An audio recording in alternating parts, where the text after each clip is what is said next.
तो चलिए आज की क्लास 5वें क्लास की ओर। नागरी लिपि। कौन सा? नागरी लिपि। Question number 1। वेतमा दानपत्र किस समय का है?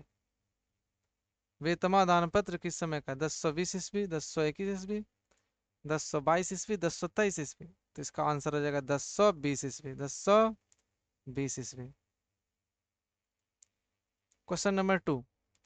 उत्तर भारत से नागरी लिपि के लेख कब से मिलने लगे हैं? ए 8वीं सदी, बी 6ठी सदी, 9वीं सदी, चौथी सदी। कब से मिलने लगे? 8वीं सदी। उत्तर भारत से नागरी लिपि के लेख 8वीं सदी से मिलने लगे। क्वेश्चन 3। नागरी लिपि के आरंभिक लेख हमें कहां से मिले हैं? पूर्वी भारत, पश्चिमी भारत, दक्षिणी भारत, उत्तरी भारत। तो नागरी लिपि के आरंभिक लेख दक्षिणी भारत, ऑप्शन नंबर सी, दक्षिणी भारत से मिलने लगे हैं। क्वेश्चन 4। हिंदी के आदि कवि कौन हैं? चीदर चंद वरदाई, अमीर खुसरो, बिहारी लाल, सरहपाद। तो हिंदी के आदि कवि कौन है? सरहपाद। Question number 5। नागरी लिपि निबंध के लेखक निबंधकार हैं? महात्मा गांधी या विनोद कुमार शुक्ल, गुणाकार मूले, यतीन्द्र मिश्र। नागरी लिपि के लेखक कौन है? गुणाकार मूले। नागरी लिपि गुणाकार मूले। Question number 6।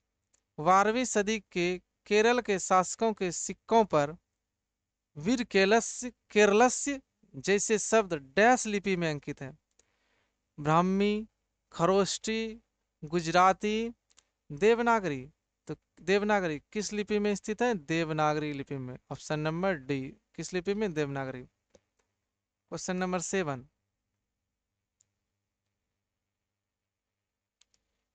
ईसा की 14वीं-15वीं सदी के विजयनगर के शासकों ने अपने लेखों की लिपि को कहा है? नंदी नागरी, देवनागरी, गुजराती, ब्राह्मी। तो क्या कहा है? Nandi Nagari, option number A. Question number 8। Sarahpad की कृति है? दोहा कोश, पृथ्वीराज रासो, मुच्छ मुच्छक टिककम, मेघदूत। तो सरहपाद की कृति है, क्या हो जाएगा? दोहा कोश। सरहपाद की कृति दोहा कोश। Question number 9। हिंदी लिखी जाती है? ऑप्शन ए देवनागरी लिपि में, खरोष्टी लिपि में, गुजराती लिपि में, ब्राह्मी लिपि में। हिंदी किस में लिखी जाती है? देवनागरी लिपि में। हिंदी किस में? देवनागरी लिपि में। Question number 10।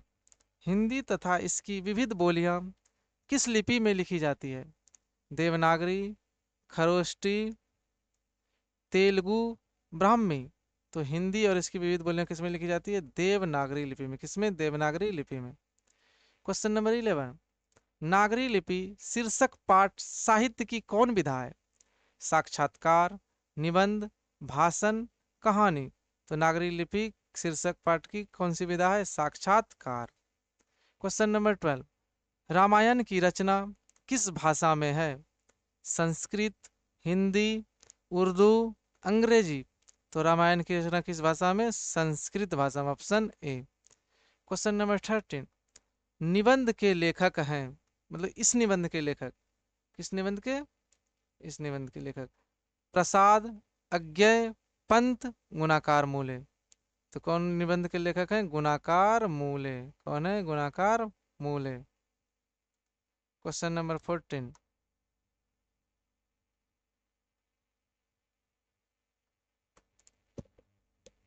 दोहा कोश किसकी रचना है? सरहपाद की, रसखान की, जीवनानंद दास की, गुरु नानक की। तो दोहा कोश किसकी रचना? रसखान की, ऑप्शन नंबर बी, रसखान की। Question number 15। तमिल, मलयालम, तेलुगु, कन्नड़ भाषाएं हैं? उत्तर भारत की, पश्चिम भारत की, पूर्वी भारत की, दक्षिण भारत की। तो तमिल, मलयालम, तेलुगु, कन्नड़ भाषाएं हैं दक्षिण भारत की। किस भाषा की? दक्षिण भारत की, option D. Question number 16, Marathi, Nepali और नेवारी भाषाओं की लिपि क्या है? खरोष्टी, मागधी, ब्राह्मी, देवनागरी। तो क्या लिपि है? देवनागरी। कौन सी लिपि? देवनागरी लिपि। क्वेश्चन नंबर 17, सूर्य नामक पुस्तक किनकी रचना है? मैक्स मूलर की, बिरजू महाराज की, गुणाकार मूले की, महात्मा गांधी की। तो सूर्य नामक पुस्तक, कौन सी नामक पुस्तक? सूर्य नामक पुस्तक किसकी रचना? गुणाकार मूले की, गुणाकार मूले की।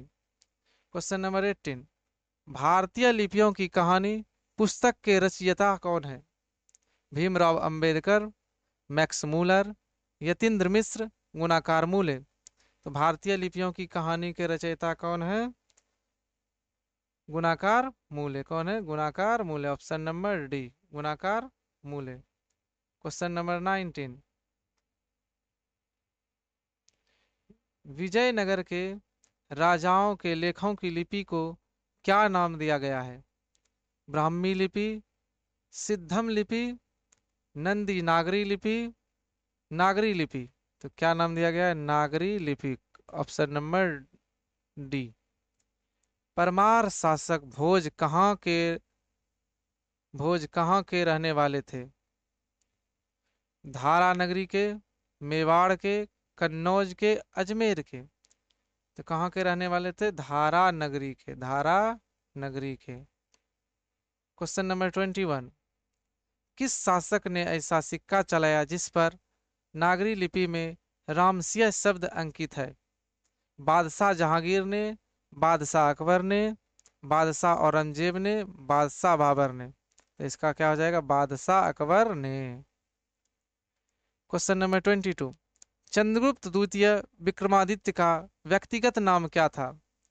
बहादुर, महादेवा, देव, दर्दन। क्या नाम था? देव। क्या नाम था? देव। क्या नाम था चंद्रगुप्त द्वितीय विक्रमादित्य का व्यक्तिगत नाम? देव। क्वेश्चन नंबर 23, नागरी लिपि शीर्षक पाठ कहां से लिया गया है?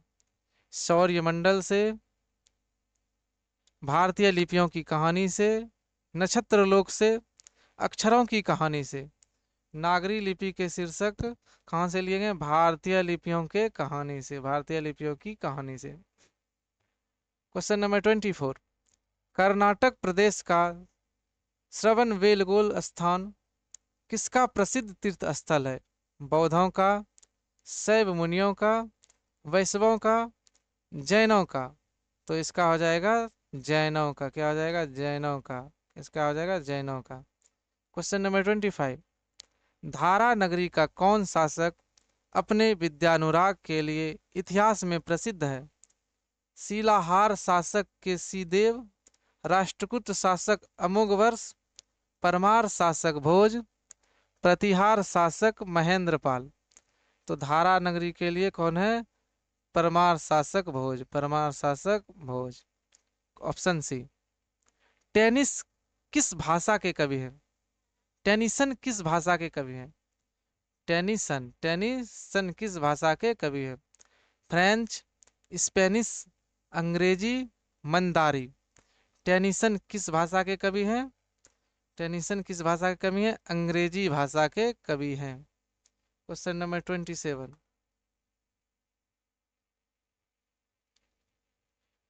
निम्न भाषाओं में से किस भाषा को देवनागरी लिपि में लिखते हैं? अंग्रेजी या हिंदी, बंगला, अंग्रेजी, पंजाबी, बंगला या हिंदी। तो किसको? हिंदी को देवनागरी लिपि में। किसको? हिंदी।